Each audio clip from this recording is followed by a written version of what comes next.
aku pernah dekat dengan salah satu cowok di kelas. Kalau yang kita bisa bilang itu dia tuh kayak cegil. See you in the best version of us ya. We won't forget each other, right? I will wait and praying for us.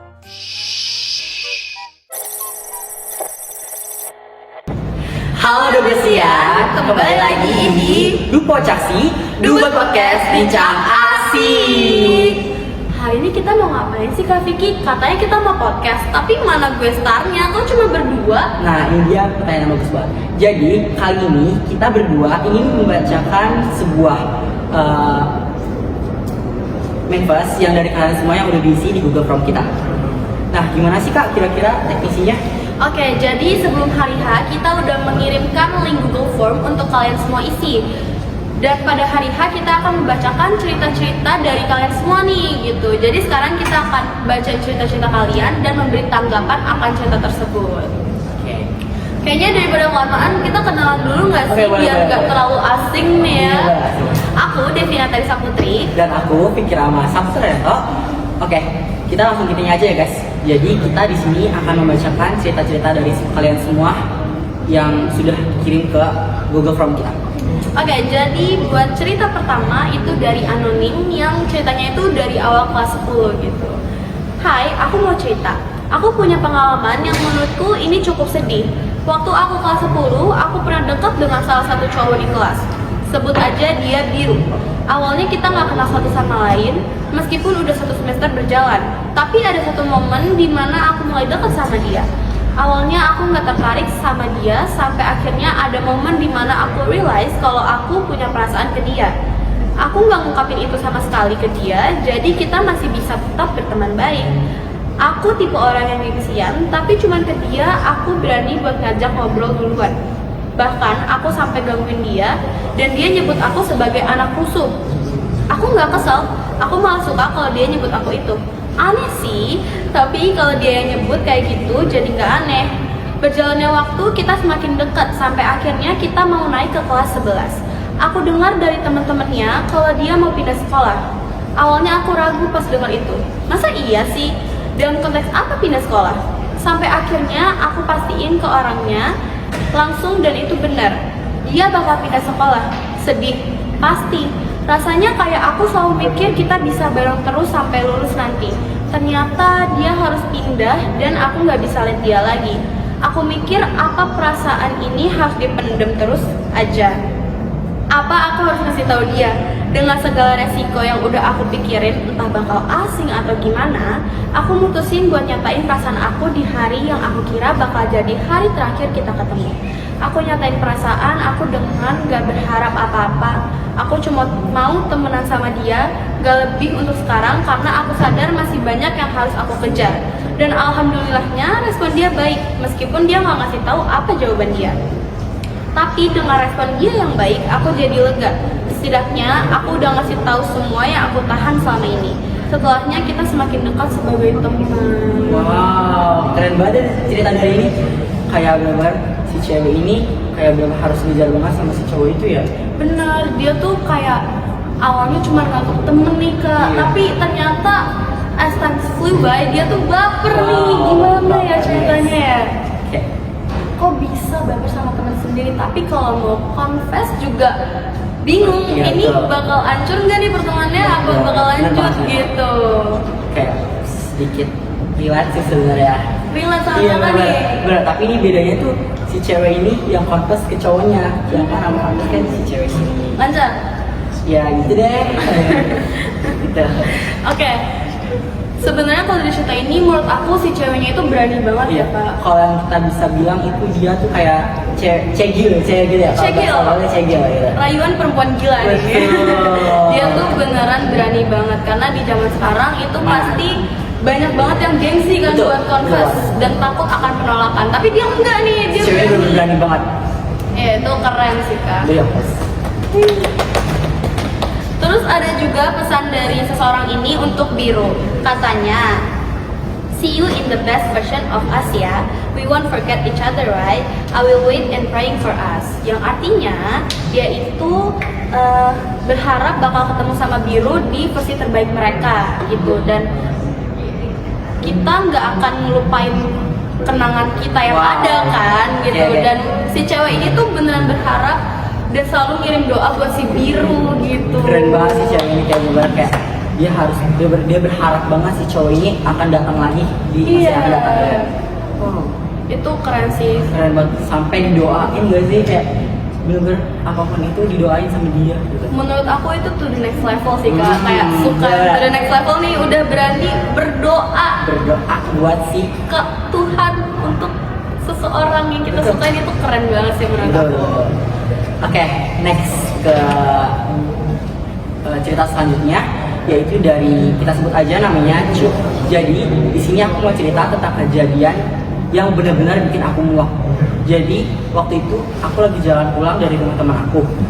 Aku waktu itu naik motor sendirian dan aku inget banget nih cowok depan aku, dia tuh lagi naik motor juga dan aku melihat dia lagi ngerokok dan pakai baju yang bertulisan Good Attitude Club.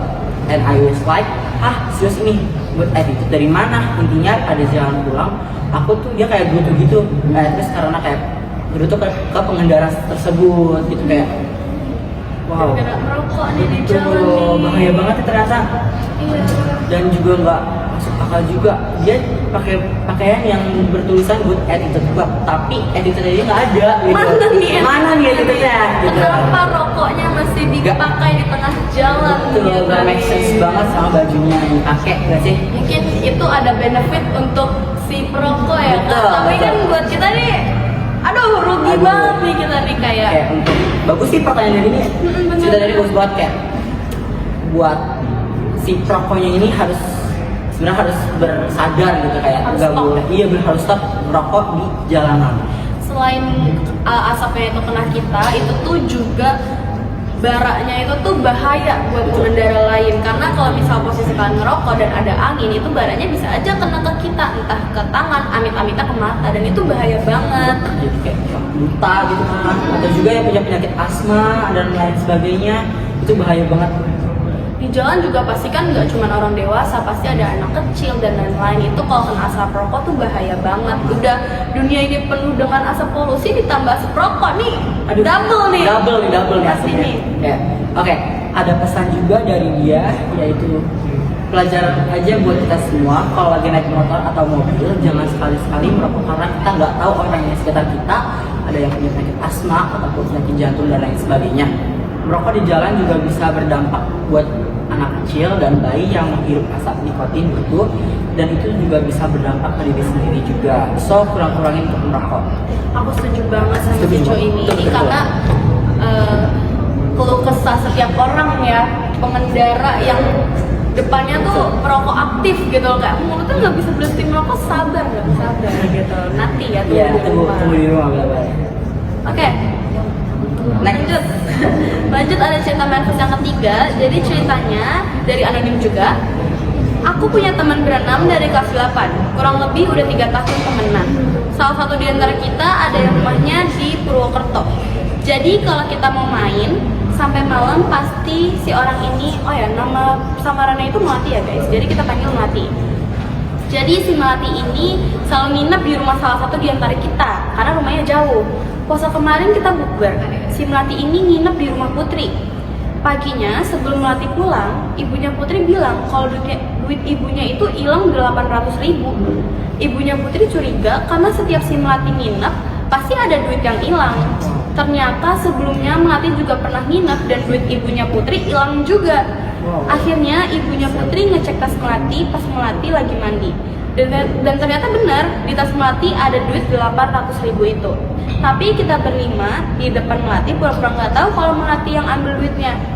Kita sindir Melati di grup biar Melati mau ngaku.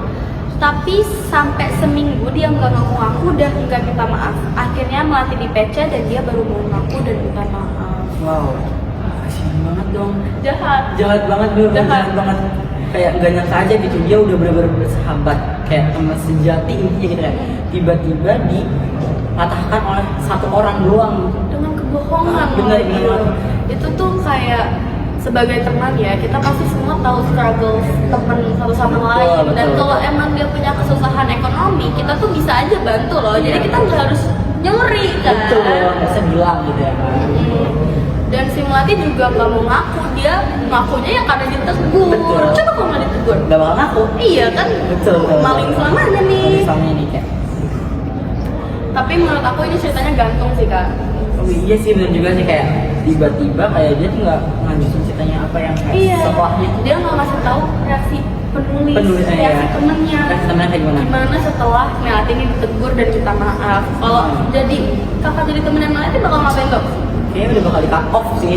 Kayak udah gak bakal mau komunikasi secara langsung Cut off. ataupun dari WA gitu kayak Langsung. udahlah nggak penting gitu kayak cuma nyusahin doang. Iya ngapain sih, udah kita cut off aja deh orang yang suka Aja. bohong kayak gitu. Betul, betul banget. Pesan dari kita untuk Melati, semoga Melati cepat sadar akan kebohongan-kebohongan yang telah dia lakukan. Dan diberi hidayah kepada Allah. Amin. Semoga cepat sadar dan stop untuk yang namanya berbohong ya guys. Betul. Karena berbohong itu nggak baik. Gak baik. Oke, next ke cerita ke selanjutnya dari Anonymous juga.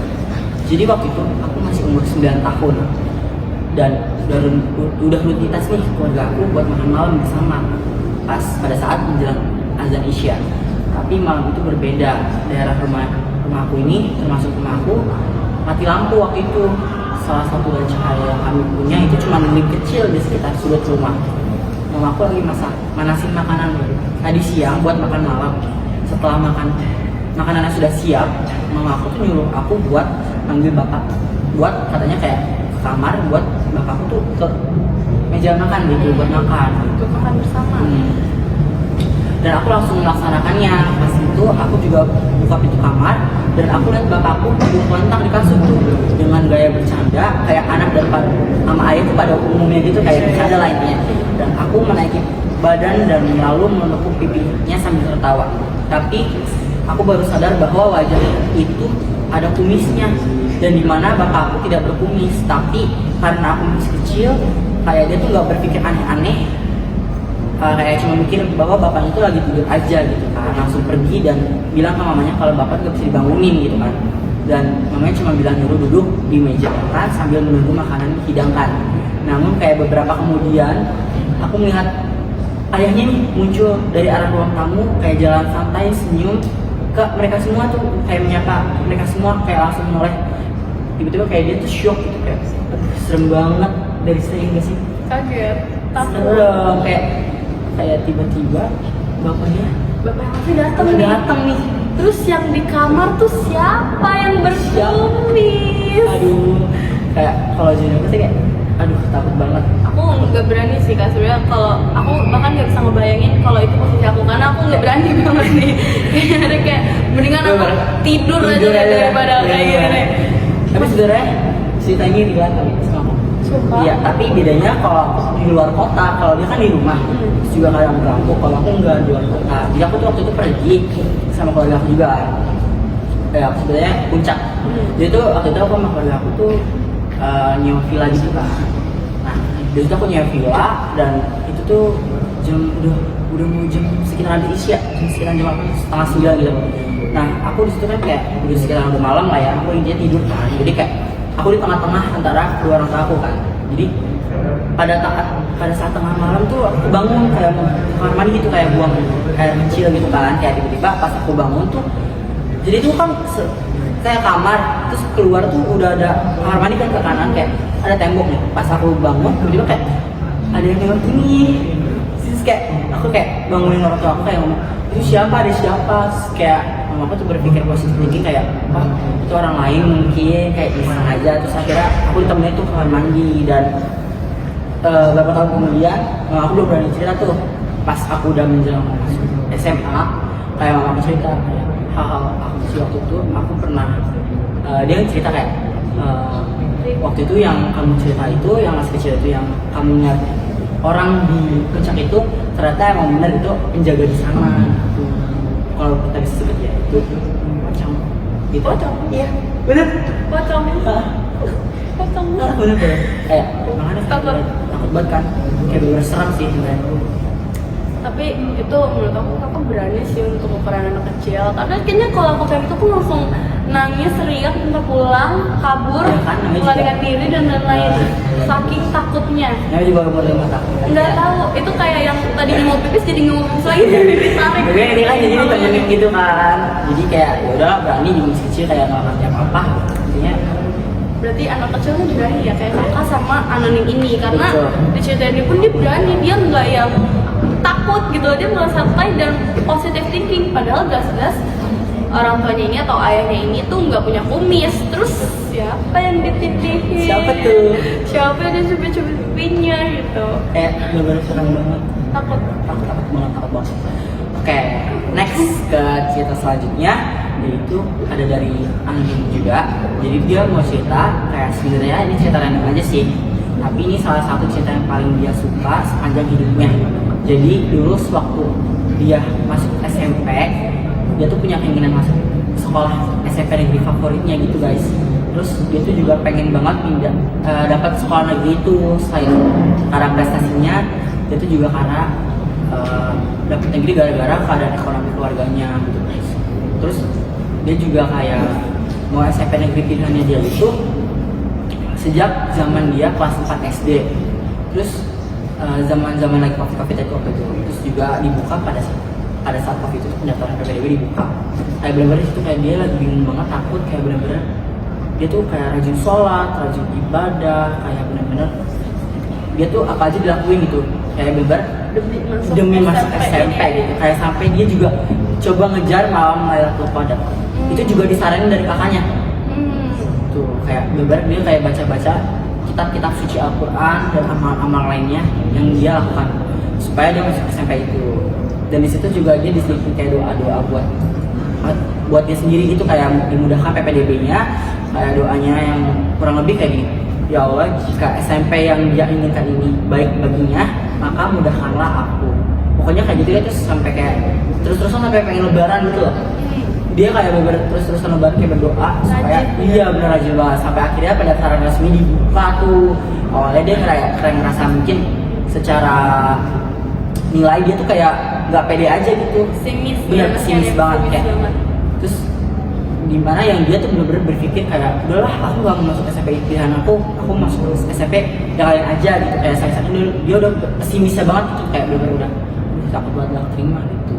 Tapi entah mengapa kayak Tuhan tuh dengar doa-doa dia gitu, kayak melihat usahanya dia, pada akhirnya dia keterima di SMP negeri yang dia mau atau SMP negeri dia pakai dia. Keren banget kan?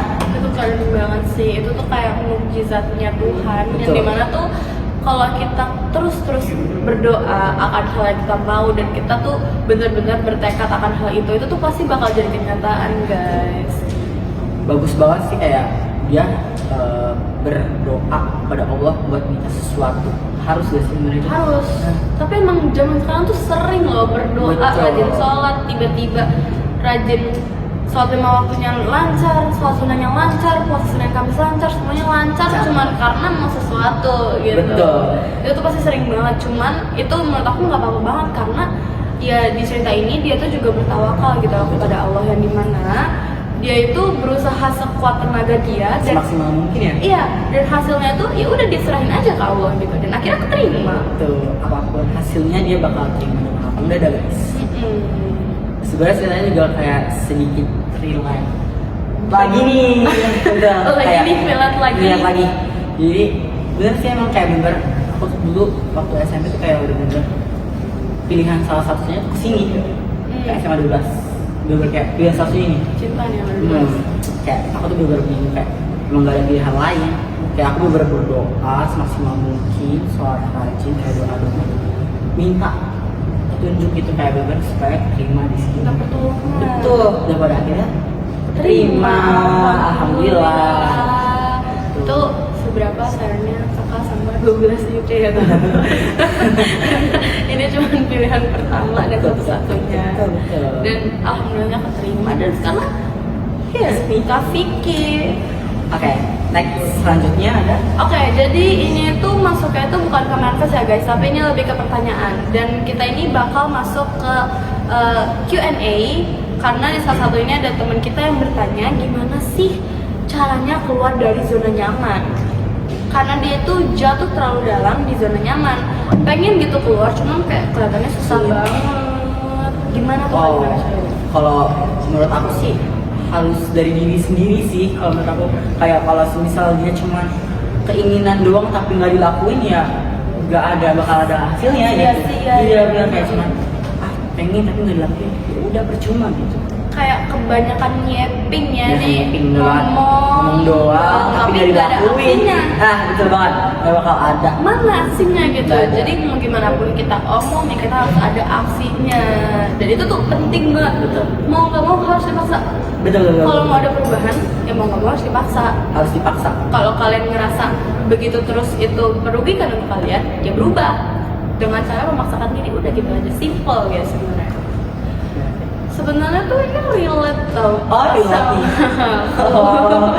Gimana dong ceritain dong. Kan Kayak kalau gimana? di sini dia itu di sini aku nggak tahu konteks dia itu tuh apa. Oh, iya, benar. Maksudnya zona nyaman yang dia maksud nih apa gitu. Kayak- Cuman kayak dalam konteks itu kayak mungkin dari zona nyaman mungkin dari hal negatif ke positif, entah dari positif ke negatif, kan kita nggak tahu. Kita nggak tahu. Cuman dia cuma kayak ngasih tahu keluar Bahwa- dari zona nyaman Betul. gimana gitu. Gimana caranya gitu, karena dia sulit banget. Iya benar, dia cuma nanya kayak gitu doang. Dia nggak ngasih konteksnya tuh kayak gimana. Dan Betul.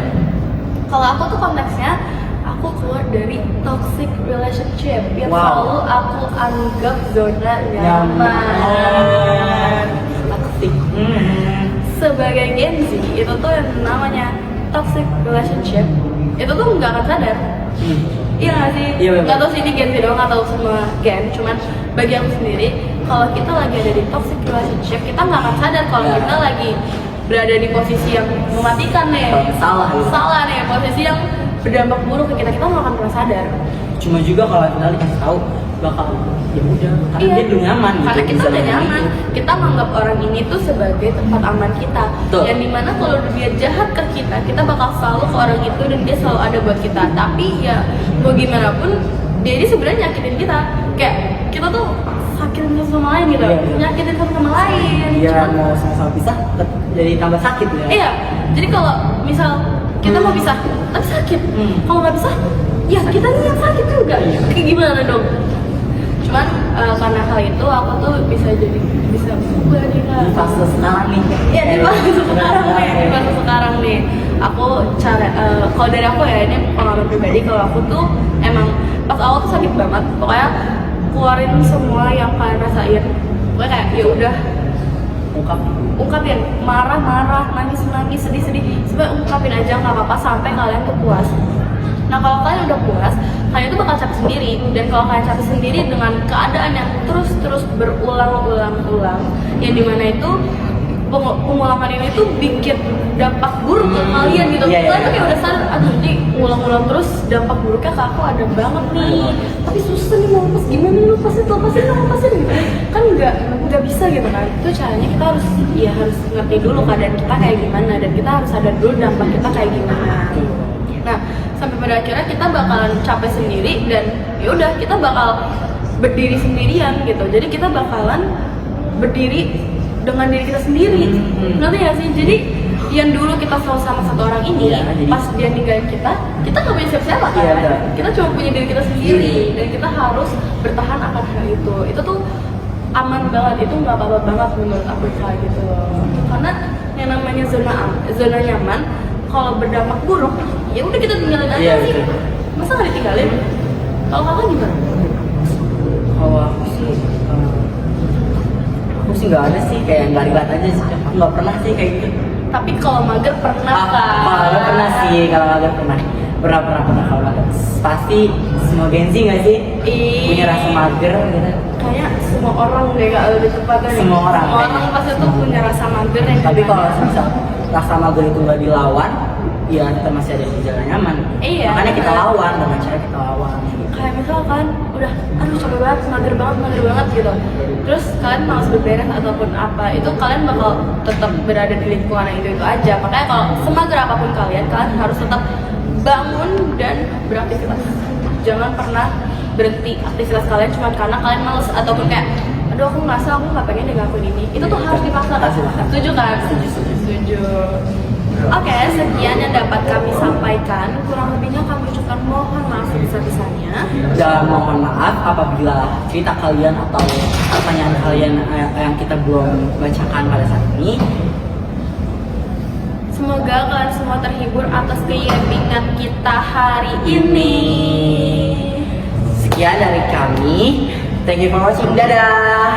Devina Dan Vicky. sign out.